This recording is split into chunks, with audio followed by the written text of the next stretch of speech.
What's going on, football fans? It's me, J.R. Clark, back again with another Falcon Eye View.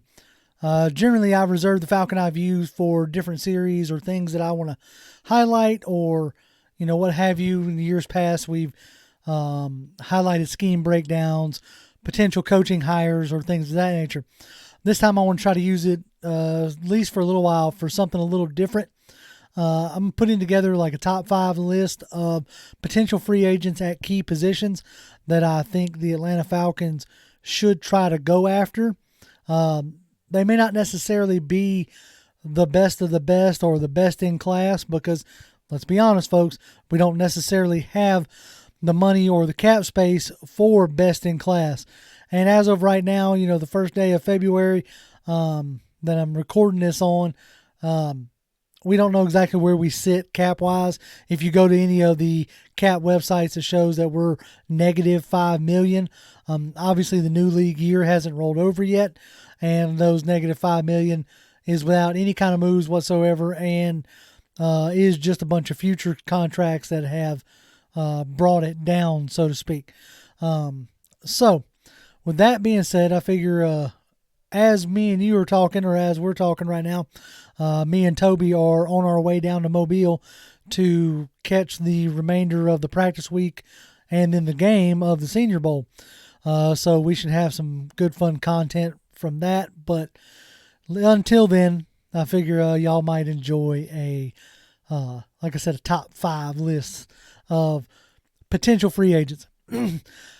I figured trying to play off of the video that Toby did earlier with the firepower video that I was take a look at trying to remake this wide receiver room. So this first video, this first top 5 video is going to revolve around wide receivers and who I think that the Falcons should go after, whether it be money fit or potential scheme fit, because let's just be honest, we can't roll into 2022 with Russell Gage being our number 1 wide receiver. And yes, as of right now, until I see otherwise, I don't think Calvin Ridley's going to be back. So I'm looking to try to augment this wide receiver room. I think we're going to use a potentially high round pick on a wide receiver, but we're going to need some veteran presence. So without further ado, the first one on my list is more of a guy who fits because of previous ties, because that's something that you got to look for. Previous ties to coaching staff or front office, or somebody who might be a cap casualty looking to rebuild their status, so they might be willing to take a short 1-year deal or a cheaper deal. I'm not going to get into any kind of like what I think they're going to cost. So let's just assume everybody that I talk about we can afford unless I say otherwise. So the first one on my list is Traquan Smith, 6'2", 210 pounds, only 26 years old, coming off his rookie contract. In his career, he's had 112 receptions for 1,486 yards and 17 touchdowns. This is another wide receiver. Like, this wide receiver has ties to the Falcons via the front office and Terry Fontenot. Smith may end up being like an odd man out there in New Orleans for cap reasons, because if we're negative $5 million, they're in real bad shape down there. And he has also had a handful of injuries throughout early part of his career. He also has been seemed to be overshadowed by Harris and Callaway, which he may just be looking to be able to reestablish himself. It's hard to tell if Smith's disappointment in New Orleans is due to the lack of quarterback play the last few years or the lack of his skill. Like, he seems to have all the measurables that you want at 6'2", 210. He's got the skill set to take the top off the defense, and he also has shown the ability to be a good run blocker. So I don't know if it's just maybe he's fallen out of favor out there in New Orleans, or if he is, some guys just, need a change of scenery. And that may be a deal for Traquan Smith, who, like I said, comes in at probably number 5 on my list. So, without further ado, let's just keep right on moving. The number 4 on my list is another guy who might benefit from a change of scenery. Might not be necessarily be wanted to be committed to by the staff that he is currently under, because he ended, his year in late in the year with an injury. I'm talking about Michael Gallup, 6'1", 198, 193 receptions, almost 3,000 yards, 2,902, and also 15 touchdowns. Gallup is kind of a forgotten man. Like I said, he did get injured late in the season for Dallas, and also, if I'm not mistaken, Dallas has some potential cap issues as well. Gallup is an ideal wideout for Smith, the offense that he runs. He has toughness, shown zero problem going across the middle, and some of his best routes are those in-breaking routes that would marry well with the mesh concepts that Arthur Smith likes to run. So he's an intriguing prospect. Again, he could be a cap casualty, or he could be a forgotten man due to his late season injury history. He might cost you a pretty penny, or he may be willing to take a 1-year prove-it deal. But that is Michael Gallup, who I think, like I said before, could come in and fit well in what Arthur Smith is trying to do, and could easily, be an upgrade to what we have currently. All right, moving on to my number 3 guy. My number 3 guy is a guy who is probably going to get re-signed by his team if I had to make that guess in, February. But it's fun to think about. So my guy is Christian Kirk, 5'11", 200 pounds, 25 years old, 236 receptions for 2,902 yards and 17 touchdowns. Anyway, so Christian Kirk, though, is primarily a slot receiver. That's what he did in Texas A&M. That's where he primarily operated in Arizona. If you do land Christian Kirk, I think that you take a wide receiver who you feel like is going to be your, X receiver, or your outside most receiver, your Julio Jones type, your Calvin Ridley type. But, Christian Kirk can be a dominant slot receiver, and he has shown the ability to go up and make catches. He's got a pretty high contested catch rate, which is something else I looked at for all these guys. I don't necessarily have that information, I don't think. Hold on. Yeah, I do. It's right here. So, yeah, Christian Kirk has like a 60% contested catch rate. So that's something that you're going to need in the type of offense that Smith's running, those mesh routes, those crossing routes that are looking to, make that contested catch but come out the other side with a lot of green grass. So Christian Kirk is an interesting option who has played, you can line him up just about anywhere, but he's been primarily a slot receiver. So he's like my number 3 guy. Again, I think he's a guy who's going to end up re-signing in Arizona down the stretch with DeAndre Hopkins out. He was one of Kyler Murray's favored targets. So I don't see them letting him go. But if he does end up on the wire, so to speak, is a guy that I would definitely like for the Falcons to take a look at.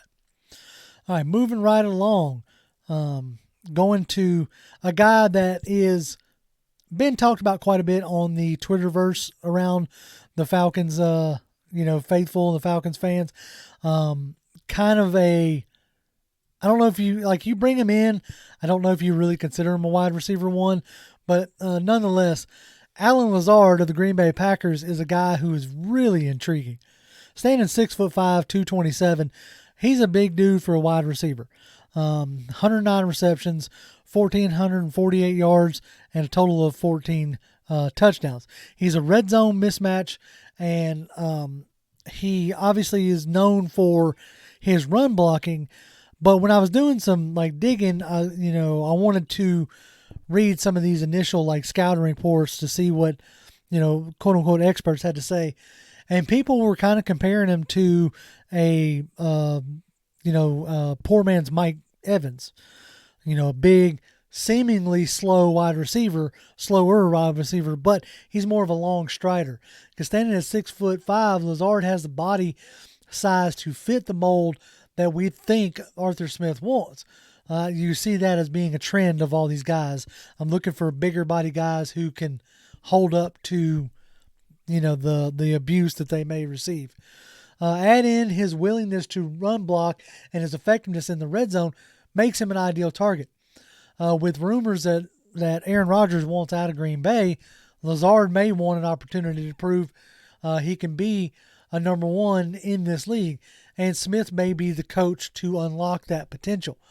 His mesh concepts, as I've talked about before, suits him this wide receiver well, who's not afraid to go across the middle and make those contested catches. In college, he played all the wide receiver positions. He gets tagged as just mainly being a run blocker and a slow wide receiver because that's what he's asked to do in Green Bay, and he does it well. But the amount of, red zone touchdowns he's had, I think he had like 5 or 6 touchdowns this year. Like I said, he's a red zone matchup, and that's what I'm looking for. You pairing him with Pitts, and man, that's a good pairing to me. All right. So that's Allen Lazard. He's pretty high on my list, but again, I think he's another guy that might necessarily price himself out of Atlanta's price range, depending on what they're allotting for where. Now, my number one guy is number one for a reason, and it's not because I think he's necessarily the most talented, or because I think he is going to be the cheapest. But I think it's one who potentially has the most, ability yet to be unlocked that you might get at a pretty decent rate. I think it's a full factor, a full package kind of thing. And that's a guy that we wanted in off of waivers, and it was Josh Reynolds. He spent a good bit of time out there in L.A., but kind of fell out of favor there. Got picked up by the Jags. Hot mess, anybody that goes to the Jags at this point. Was let go by the Titans, where he signed in the offseason, and was picked up by Detroit, where he had a pretty decent season. But standing at 6'3", just shy of 200 pounds, he's had 142 receptions for 1,846 yards with 11 touchdowns. He's a guy that I think if given the right opportunity, he might be able to impress, or at least have a better than average second part of his career. Very willing to be a run blocker, and can play a lot of different positions. We got a second shot here at Reynolds. A lot of us wanted him when he got let go by the Titans, but we missed out on the waiver claims last year. I say we missed out. I'm not even sure if we put in a claim for him, but if we didn't, we should have. Reynolds has been buried in the depth chart everywhere he has gone. He has the traits to be a wide receiver 1 or a strong wide receiver 2. He can line up anywhere from the X to the Z. He can even operate from the slot. Does well at run blocking, and is a long strider, which gets him downfield in a hurry. He has familiarity. He has had familiarity with golf in Detroit, but might want to go to a little bit more of a pass-happy offense. Like Detroit, at least under Aaron Lynch, they ran the ball even more than we did. So, he might want to go to a team that he'll get a chance to flex. Even in Tennessee, you had almost 2,000-yard receivers with A.J. Brown and Corey Davis, I believe it was. So, it's not that Arthur Smith is opposed. He just has to have guys to do it. And I think Josh Reynolds, he's a guy that can come in at a decent price and, like I said, give you either number 1 or strong number 2 wide receiver vibes. And he's a guy that I would like to see us take a swing at again. But that is my list there. From bottom to top, it's Traquan Smith, Michael Gallup, Christian Kirk, Allen Lazard, and Josh Reynolds. If we can land one of those guys, that could go a long way to rebuilding this wide receiver core and having this offense looking like it did for the few games where you had, Calvin Ridley, Russell Gage, Kyle Pitts, and Cordell Patterson all humming. So, with that being said, hopefully, y'all throw your names down in there if there's somebody that I might have missed that y'all think we should take a look at. But hopefully next time you see us, it'll be me and Toby, maybe live from Mobile. Like I said, I'm not going to guarantee that because we're just going to have to see how things play out. But definitely keep an eye on the Twitterverse for us. I'm at Grim1128. He's at TobyD1991. I'm sure we'll be posting all the things we see and our thoughts from the Senior Bowl. And yeah, so as always, Falcons fans, let's just win, man.